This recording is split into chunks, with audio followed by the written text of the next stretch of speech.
Hi, welcome back. I want to show you a new little stat I've put into the system.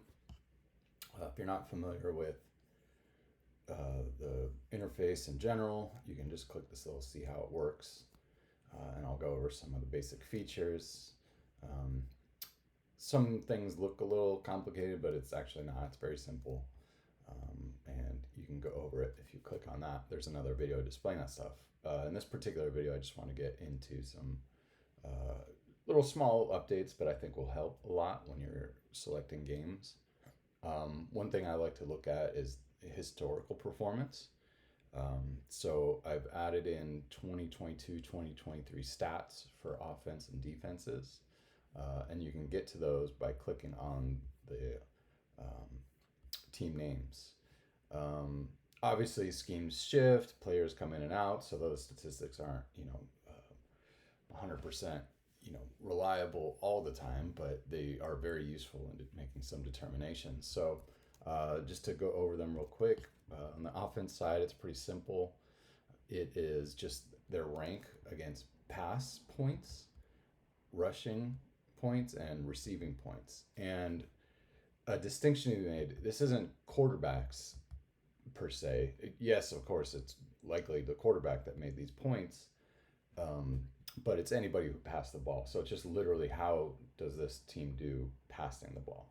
And then same with receiving. So wide receivers and running backs get lumped into the same stat here because I'm just going for total points by receptions. And then same for rushing. It could be a wide receiver, quarterback, or um, the running back or fullback for that matter, adding to this points. And then you get their rank out of the 32 teams and the total points that they accumulated at that position.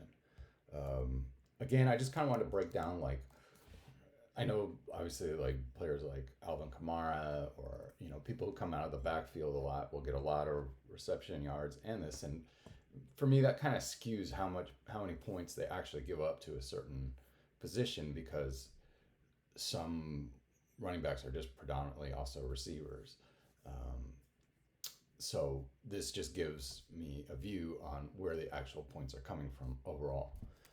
And then over here is just the split. So this is the rush and pass split. So rush is in yellow, pass is in the blue here. And you can see they're a pretty pass heavy team. That is good to know if you're coming in looking for running backs. Maybe you aren't necessarily going with the Vikings for that, especially since they're ranked 19th, et cetera, et cetera.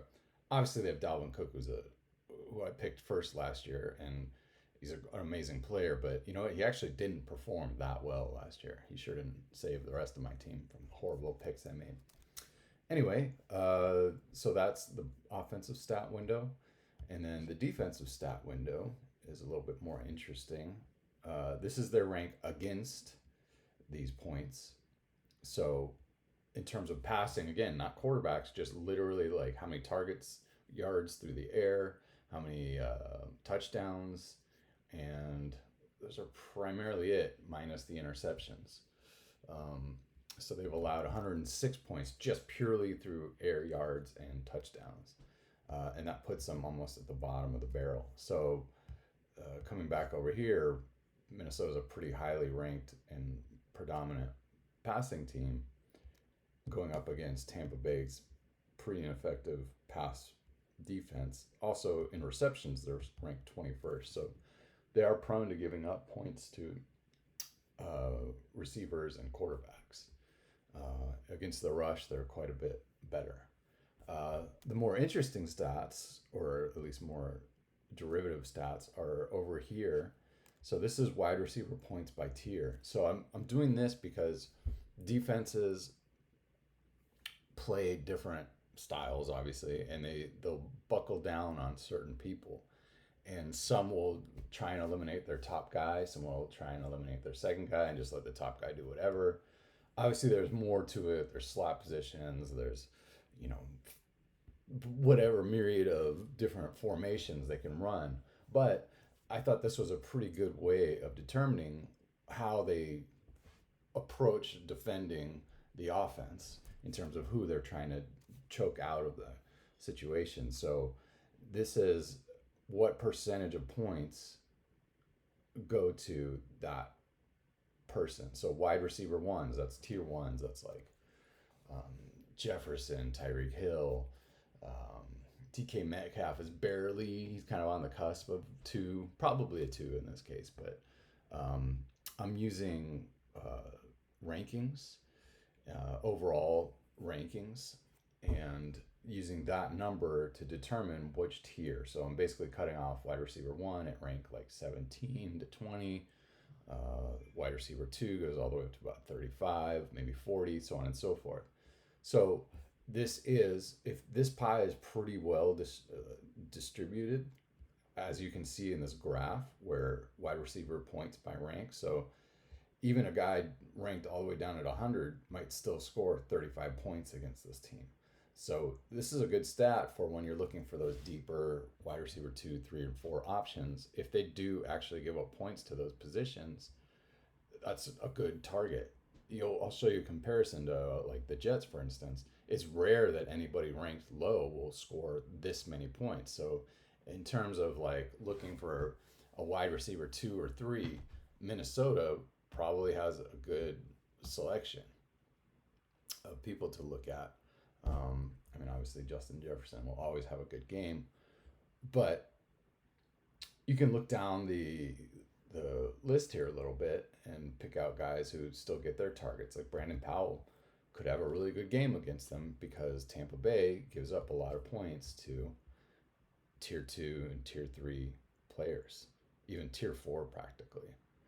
So that's the cool stat that I wanted to point out. And here, let's swap sides. Look at how the Minnesota Vikings are on defense. Kind of the same. They don't really discriminate against who they will give points to. But if we look at a better defense, like the Jets, for instance, they are ranked first and third against pass. And they're kind of the same, but you can see I don't really have a cutoff number up here. If you compared this with the last graph, you would see that the maximum value is actually significantly less. Like overall, they've given up a lot less points to receivers here, and they give up a lot to wide receiver 1 and 2. But outside of that, they kind of smash them. Like there's a lot going on down here. Let me get a more clear example. I think the Bills actually show this regression a little bit better. So Bills even more so. They always just give their points to wide receiver 1s, and then the rest 2s a little bit, and the rest are just kind of left scrambling. So if you're up against the Bills, I wouldn't necessarily suggest starting your lower tier receivers. Obviously, in some cases, yeah, they did well, but for the majority, the bulk of the receivers are here. I could do some sort of like heat mapping in here too that might make this graph a little bit more useful to see that this cluster right here is actually much significantly more than here, but you can see a much more pronounced regression line. And then also this, I believe, was a game against Justin Jefferson. I think scored 65 points on them. Could have been. Don't fact check me there, but it was an elite receiver, obviously a tier 1. So I think that is Justin Jefferson because it's like literally right on the zero. He scored 65. So you can see this Y value actually scales. I might just set that to 50 so that you're always looking at the same graph, but I think the important part is to just decipher how close to this regression line do they stick in terms of like points by tier. So a more fuzzy picture over here would be someone you would desire lower ranked receivers against, whereas if I have the selection, against the Bills or the Bucks, again with my wide receiver 2 or 3, I'm trying to decide between, I would go with the Bucks because they're just worse against the pass overall, and they are worse against lower tier wide receivers. So that's it. Just wanted to show off this new little tool. I thought it was interesting, hopefully very useful and helpful, and appreciate you taking the time to check it out.